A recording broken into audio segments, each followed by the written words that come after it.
the all-party group on safeguarding choice, which is the all-party group promoting assisted suicide, published a bill promoting assisted suicide and launched a consultation on it.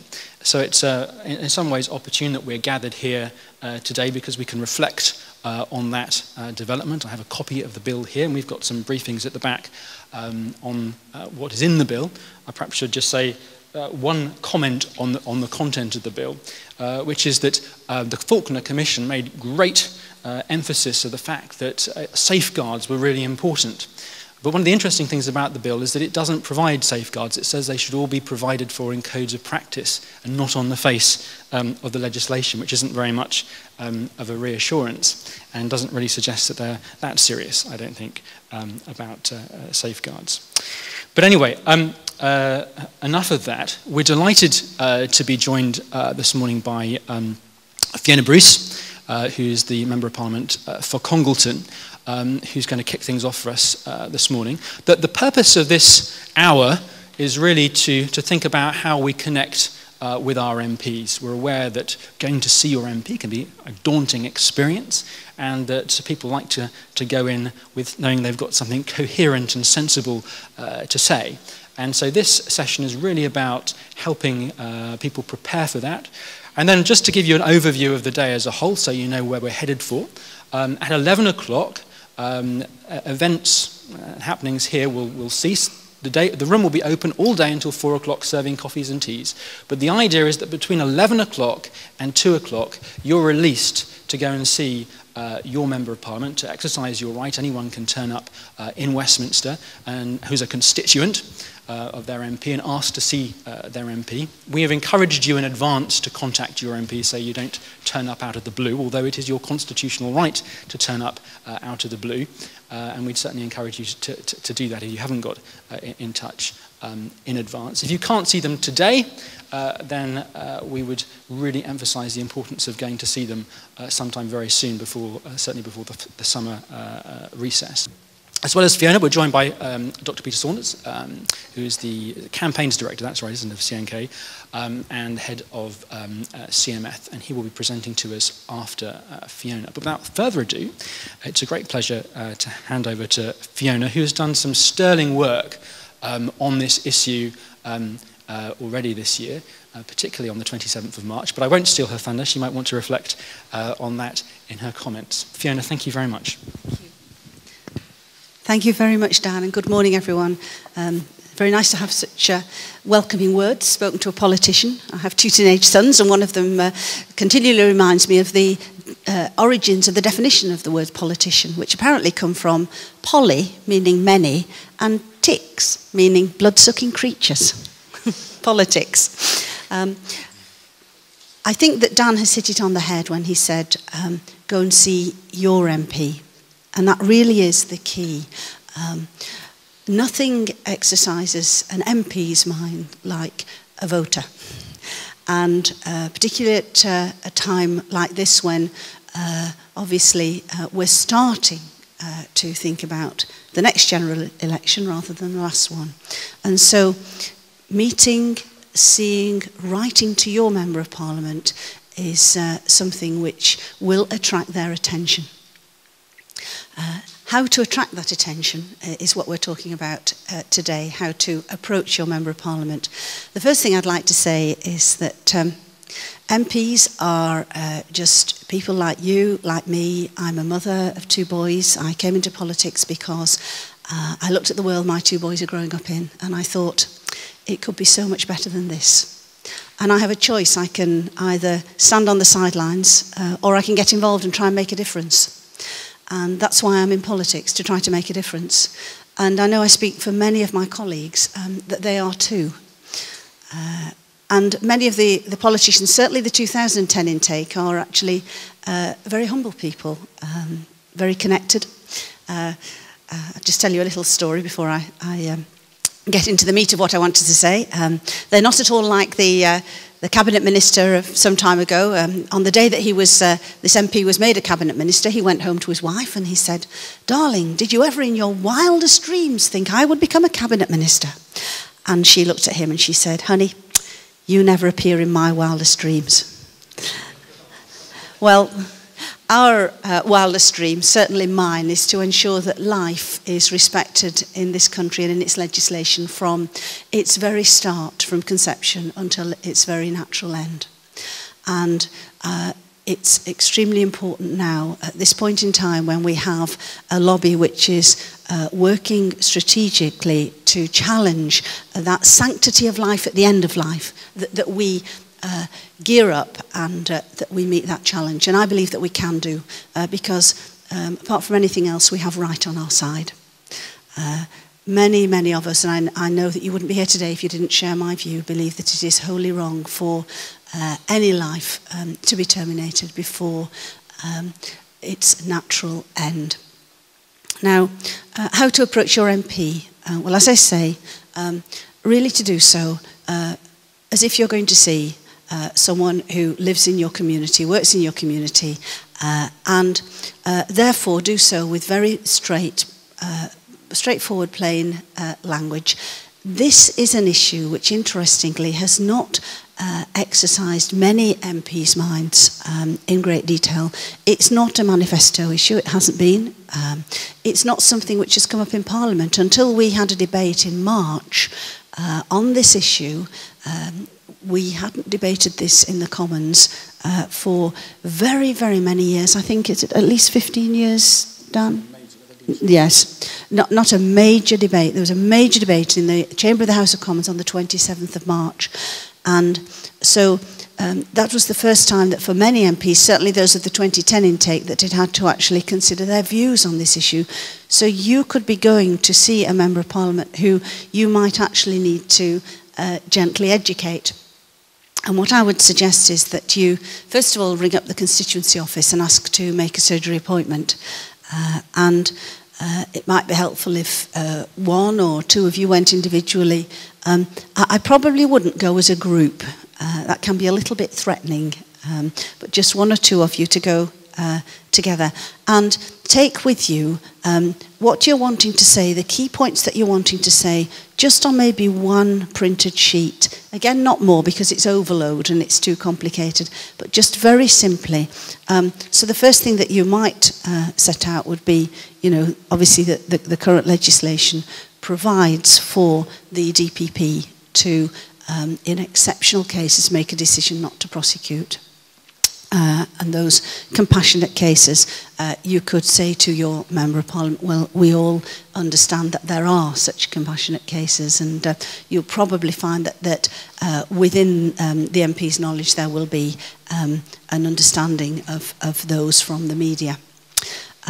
But then obviously you can proceed to talk about the position in other countries. There's some very good statistics from Holland or from Belgium. I think Peter may be able to quote those off the top of his head, but from my memory, if we had the same kind of legislation that we had, that they have in Holland or Belgium, you'd be talking, instead of maybe a handful of assisted suicides a year in this country, you would be talking about 10,000 or more a year.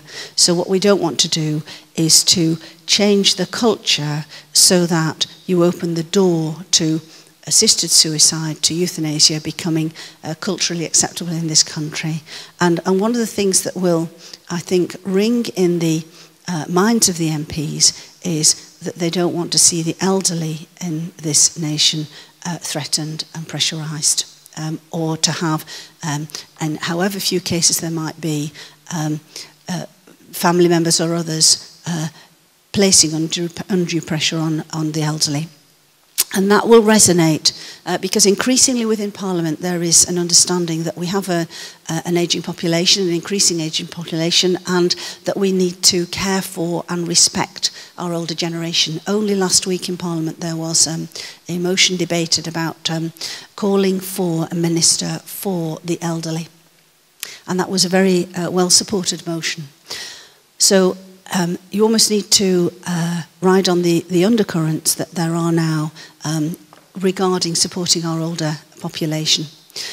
Another area that you can mention, and as I say, garner the support of your Member of Parliament for, is palliative care. And this is extremely popular within Parliament, extremely popular amongst MPs. Most MPs have a hospice in their constituency. If you can go armed with the name of the hospice, if you can even have some connection or reference to the work of the hospice, if the MPs visited, say so and thank them for going. And confirm to them that what you want to see, what we want to see is this country improve its hospice work. We know from research that's been done that in the UK we have the best level of hospice work in about 40 countries over the OECD. It's an excellent standard of care, and obviously something which MPs are wanting to see even better. More resources put to it. And that, I think, what you want to be saying is, do you agree that that should be the direction of travel that we should be going towards and through in our country, rather than at this time when we have this increasingly elderly population, putting old people at risk or at fear of having their lives ended, perhaps through pressure of the lack of sufficient beds in hospitals or other care. And almost invariably, of course, your MP will agree. I think there are only a very, very few MPs who are actually stubbornly in favour of changing the law on euthanasia. I think it really is a relatively small number, but it's our responsibility to ensure that we, as I say, inform and educate members of Parliament, particularly those who haven't had a settled view on this before, to look at the implications of what would happen if there was a change in the law. Another point that you can make relates to the position of doctors. And I think a lot of MPs are very sympathetic to the position that doctors would be put in if the law were changed. They understand how many doctors went into the medical profession to make a difference. One might say that their social concerns are even stronger than those of MPs in that respect, and they don't want to see doctors compromised in terms of their conscience. And so we know from very many doctors who've spoken about this that they are equally concerned. And I think the BMA just last week retained its neutral stand on this, which was very welcome. Yes. Yes, excellent. So that we're not going to have doctors pressurised in that respect. And we need to highlight that to members of Parliament, that any change in the law could alter that balance. Having gone then and having perhaps set out a number of very pertinent but gentle arguments in a way that communicates. So remember, you'll have about 20 minutes, so you need to be fairly organised. You then, I think, want to be actually asking the MP. You don't want to be going away without having an ask. That's something probably that we could talk about during the course of the morning, but certainly you would be wanting to ask them, do you agree that we need to improve our palliative care in this country? Do you agree that that's the direction of travel we should go in? Do you agree that it's right that doctors should not have their consciences compromised? And so do you agree that it's important that we don't see a situation in this country where we have the same level of unnatural deaths as has happened in other countries where assisted suicide, where euthanasia has been legalised for some years? Do you agree that this could put substantial pressure on older people? And therefore, do you agree that it's right that we don't have any change in the law on this issue? And ultimately then what you're wanting to know is, how would they vote if this came up in Parliament? If a bill came up in Parliament to legalise euthanasia, how would they vote? Now, if you can get from them very clear responses to all of those questions, going down almost that thought process, that would be extremely helpful. Because one of the things that we need to understand is where the level of support is within Parliament. A lot of work was done, and understanding was gained when we had the run-up to the debate on assisted suicide on the 27th of March. But we need to understand further where MPs stand on this, we by no means do understand the whole picture, but only constituents can really get to their MPs in the way that I've described. It would also finally be very helpful if you asked your MP to write to you about this, so that you actually have something in writing, in particular on how they would vote. If you can't go to a surgery for whatever reason, then write to your MP. And if I could say that, although it sounds old-fashioned, an actual handwritten letter put in an envelope with a stamp that you've paid for and taken the trouble to walk down to a letterbox and post has far more impact on an MP than an email. I get about 1,000 emails a week. If I look a bit bleary-eyed this morning, it's because last night we finished voting at just before midnight, and then I still had to stay in the house for certainly almost a couple of hours after that, just to try to keep up to date with my emails.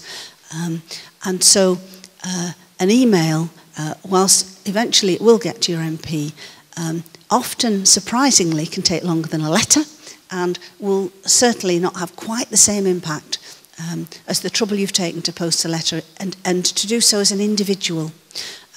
Last thing I'd like to say is it's very important that on issues, on any campaign issue, that you don't send a pro forma email if you really want to make an individual impact.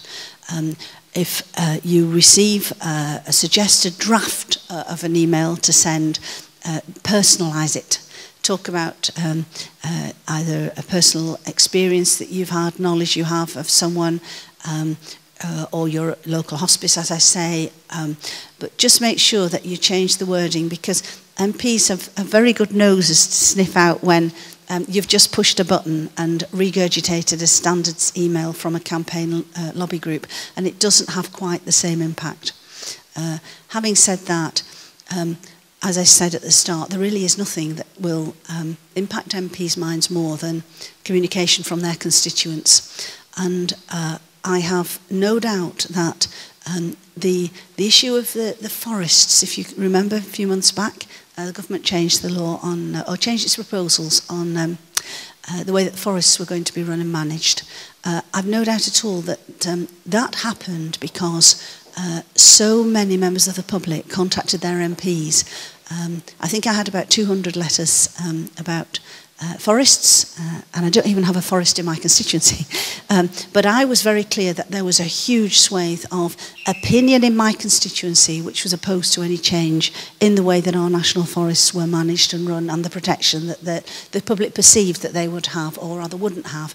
And so that made a critical impact, and as a result of that, many backbenchers raised it in Parliament, many backbenchers spoke with ministers, many backbenchers made their minds up that as representatives of their constituents, they would be voting a certain way.